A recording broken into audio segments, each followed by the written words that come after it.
Aldama dijo que iba a levantar todo y esto no ha pasado por Aldama.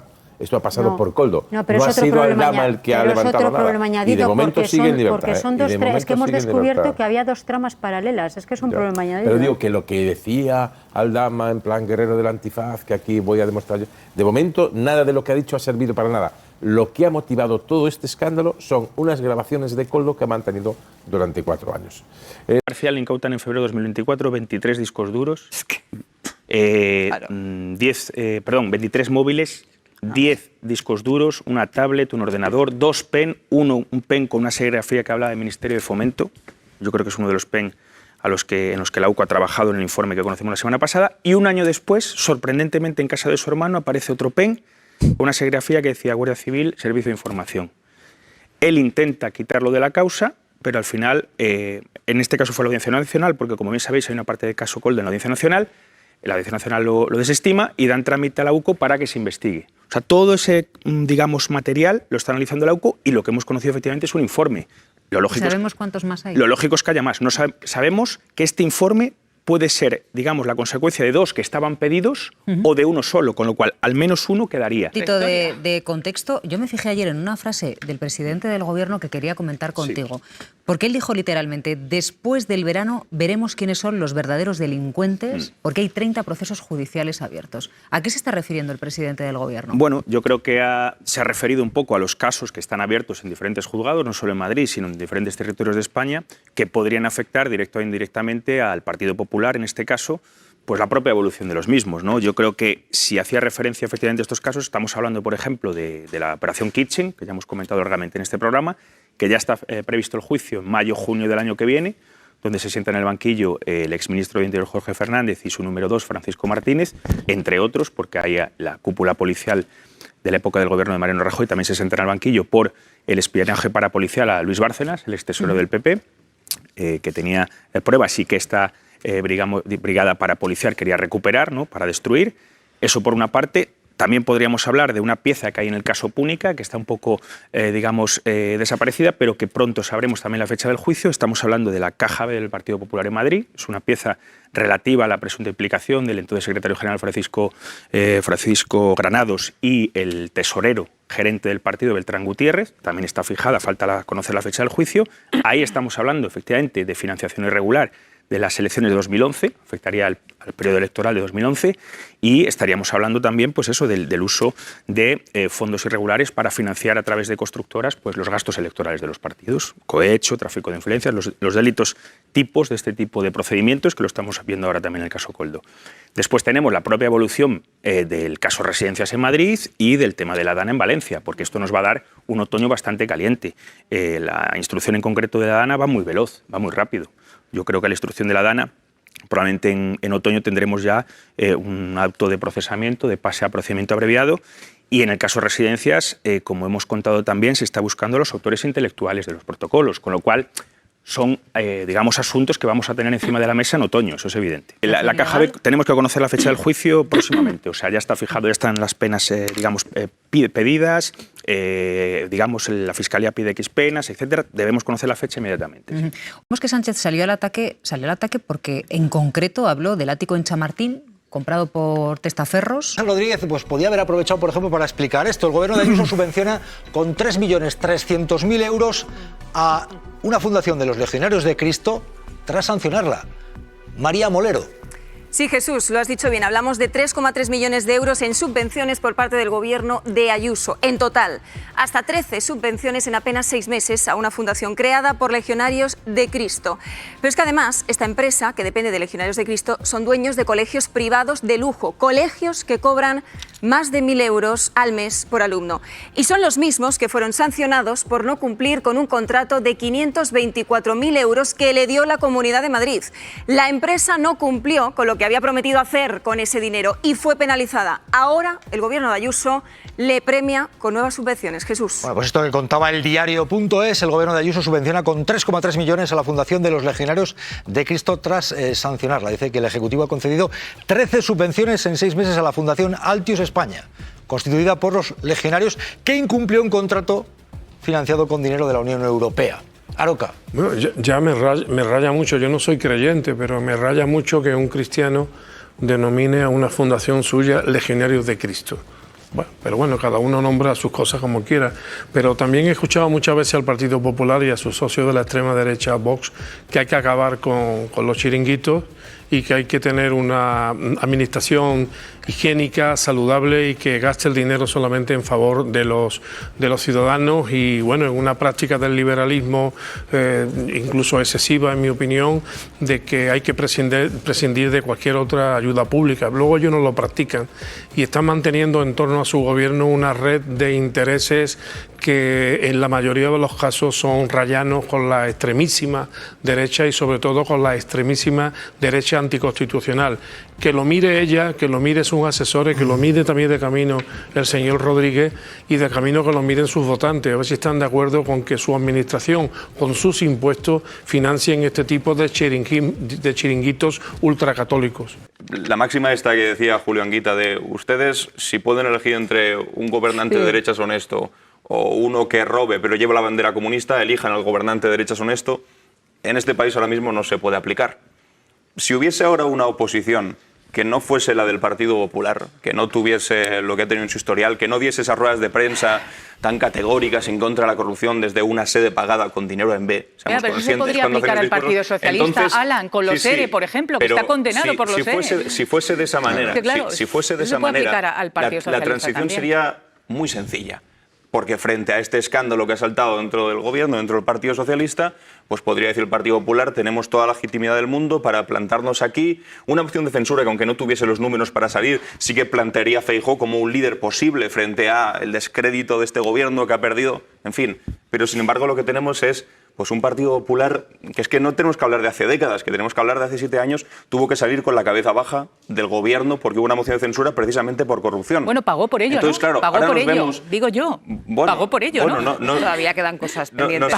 No sé si pagó todo lo políticamente, que le quedan 30 causas y la políticamente yo creo que sí. Y si en 7 años se te puede borrar. ¿Tú no crees que políticamente perder el gobierno que has ganado en las urnas no es suficiente pago? Políticamente digo, luego judicialmente, naturalmente, hay procesos que siguen abiertos. ¿Y tú crees que en 7 años es suficiente como para que los españoles nos hayamos olvidado del todo y ahora puedan venir con discursos como Feijóo el otro día que decía, yo jamás en mi equipo, hombre, yo entiendo que tu equipo es el Partido Popular, no ha habido corrupción jamás, es que yo siento que nos toman el pelo. Y claro, aquí hay dos cosas. Por un lado, un electorado progresista que está profundamente desencantado diciendo, ¿pero qué es esto?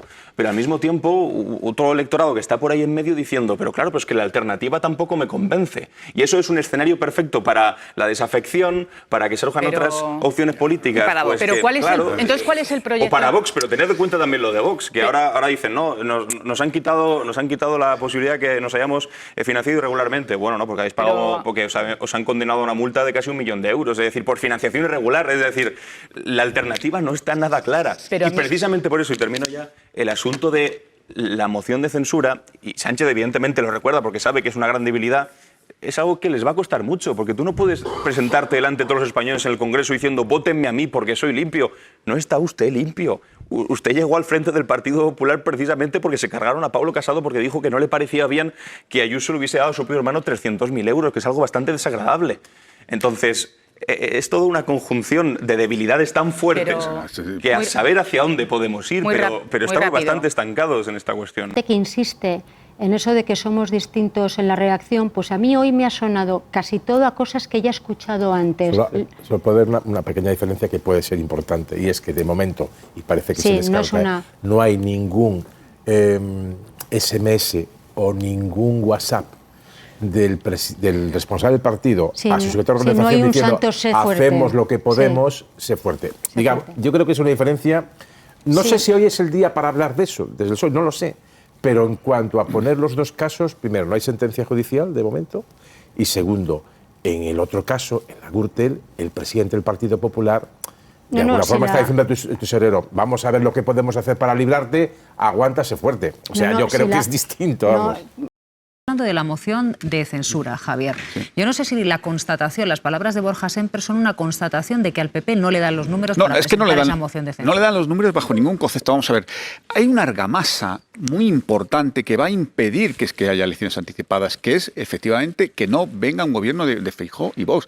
Es decir, el PNV, Junts no van a cejar en esto, entre otras cosas, porque es verdad que el PP además ha sido poco inteligente en algunas cosas, es decir, durante esta legislatura, que no ha tendido lazos hacia estos partidos, al revés, incluso ha roto los pocos lazos que se podían abrir. Lo último fue cuando Isabel Díaz Ayuso se levanta en la conferencia de presidentes, cuando empiezan a hablar en vasco y en catalán. Es que es imposible que haya ahora mismo ninguna colaboración con el PNV. Desde que estalló el escándalo, este último escándalo, pero incluso desde antes, se viene especulando con una hipotética moción de censura contra el gobierno. Sánchez reta a PP y Vox a que la presenten y Abascal recoge el guante. En cambio, los populares la descartan de plano. Si el señor Feijóo y el señor Abascal están tan convencidos de que el gobierno ha perdido la mayoría parlamentaria que le legitima para gobernar, lo que tienen que hacer es presentar una moción de censura. Han mentido y han traicionado todo el tiempo y a todo el mundo. Me siento legitimado para exigir que los diputados que no estén involucrados en la corrupción se unan a Vox para la presentación de una moción de censura con el compromiso de una inmediata convocatoria de elecciones generales. Pedro Sánchez y Vox nos retan a la presentación de la moción de censura. Yo lo que le puedo decir es que hoy una moción de censura es un balón de oxígeno al sanchismo. Y lo que le puedo asegurar es que el Partido Popular no le va a dar un balón de oxígeno al sanchismo. Se descarta la cuestión de confianza, se descartan las elecciones y se descarta la moción de censura. Que Vox lo que no puede hacer es plantearse como referente de nada, porque no tiene ninguna autoridad moral para ser referente de nada. Es decir, ustedes no apoyen a este gobierno, que aquí estoy yo, que me ofrezco yo, ¿para qué? Es que, claro, hay que recordar que tanto Vox como el Partido Popular, además de tener casos de corrupción, el Partido Popular tiene 31 causas pendientes aún en los tribunales.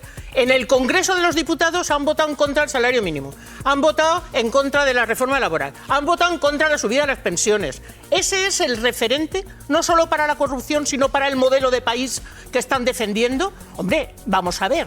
Una de las cosas que sí que a mí me ha preocupado y que creo que estaba diciendo Esther y me parece importante es que Pedro Sánchez se ha ofrecido como el responsable de todo. Pensar que en estos momentos en el gobierno están los referentes territoriales y por tanto el que él asuma toda la responsabilidad a mí me parece importante. La verdad es que efectivamente en este país que tenemos memoria histórica y memoria reciente sobre la mesa tenemos de momento 30 casos judiciales pendientes de sentencia que afectan de lleno al Partido Popular. El Partido Popular de Madrid, la número 3, está imputada en un gravísimo caso de corrupción y además es miembro de la mesa de la Asamblea de Madrid. Por lo tanto, yo creo que la derecha debería de ser un poquito más prudente, no manifestar esta especie de ansiedad que tiene porque Pedro Sánchez salga de la Moncloa e ir paso a paso. Porque como todavía nos falta mucha información y no sabemos hasta dónde va a escalar esto, es mejor que sean prudentes. Respecto a lo que decía el compañero Alberto de que los socios le van a poner un precio altísimo, altísimo, altísimo, hombre, lo que sabemos hasta el momento de las conversaciones que han mantenido, que también se han producido esta tarde, es que ninguno de los socios está dispuesto a apoyar una moción de censura impulsada por el Partido Popular para que Alberto Núñez Feijóo sea presidente del Gobierno. Algo debería de preguntarse Feijóo cuando no hay en el arco parlamentario nadie dispuesto a apoyar su candidatura a la presidencia del Gobierno, salvo la ultraderecha española. No salga un P. Sánchez mientras la corrupción no afecte realmente sistémicamente al partido. Yo entiendo que lo que está haciendo es acotando la corrupción, vuelvo a decir, con toda la prudencia de a ver qué sale. De momento tenemos un informe de la UCO. No te reconozco. Hasta el presidente del Partido Nacionalista Vasco ha dicho que bueno, que ya veremos cuando esto se judicialice y cuando haya una sentencia. De verdad, es el listón de la ética, de la limpieza. Es que no te reconozco. A mí no me reconoces. A mí no me reconoces. No, claro que no. Yo he estado toda la vida defendiendo las mismas cosas. Este es el listón de la ética. Pero vuelvo a decir, ¿quién me da lecciones? ¿Me da lecciones Mazón? ¿Me da lecciones Feijóo? Ayuso, ¿quién me va a dar lecciones? Los ciudadanos. De limpieza de la vida democrática. Si nadie está diciendo, si es que es o esto o salvo aquello. Sánchez, nadie es que no dice que haya estamos ya en el perdido ya. bipartidismo. Bueno, termina, ahora estamos en PP más Vox o en el PSOE más la izquierda Pero del que PSOE. hablen los ciudadanos. Esa es la opción. Sánchez ha dicho, ya he perdido las elecciones. Y convoco elecciones, se lo doy al PP y a no sé quién. No, pero a ver, para, puntualizar. No enredemos, Pérez. No ha dicho Sánchez en ningún momento ya he perdido las elecciones. No, ha dicho no dejemos en manos de Feijóo y de Abascal. Vale, pero es que tú acabas de decir. Más claro. Pero no la liemos porque acabas de decir que Sánchez ha dicho ya he perdido las elecciones o no lo ha dicho. Hombre, no lo ha dicho textual, pero es lo que significa lo que ha dicho. Es lo que significa. Lo que está avisando es que en estos momentos hay dos modelos en este país. No hay bipartidismo, hay dos modelos. Y un modelo es el PSOE, cosas que no haría porque sí que lo hace gracias al impulso de su izquierda, y por otra parte está el PP y Vox. Y hay que ver después de las movilizaciones en la puerta de Ferraz qué sería Ortega Smith de ministro del Interior. Y a mí eso me aterroriza. Creo que la corrupción hay que combatirla. Yo lo que diría es que Pedro Sánchez lo que no ha hecho es dar medidas en positivo de cómo se controla que esto no vuelva a pasar. Porque el problema son los corruptores. Yo quiero saber por qué en estos momentos, en los lugares donde gobierna PP y Vox, se sigue contratando con las empresas de la Gürtel, con las mismas. En el análisis que estaba haciendo Juan, claro, el PP ha alcanzado tal nivel de exageración en las acusaciones que ha venido haciendo que ahora se descubre lo que se descubre y no le quedan prácticamente adjetivos ni acusaciones que hacer, ¿no? ¿Qué más se puede ser que capo de la mafia? Sin ninguna prueba. Yo a Borja Semper creo que ha cometido otra vez el error de ciertos excesos, exageraciones, y no le hace ningún favor de cara al futuro del PP volver a poner sobre la mesa la famosa deslegitimación, en este caso hacia los socios de investidura que no provoquen elecciones generales o lo que le interese al PP.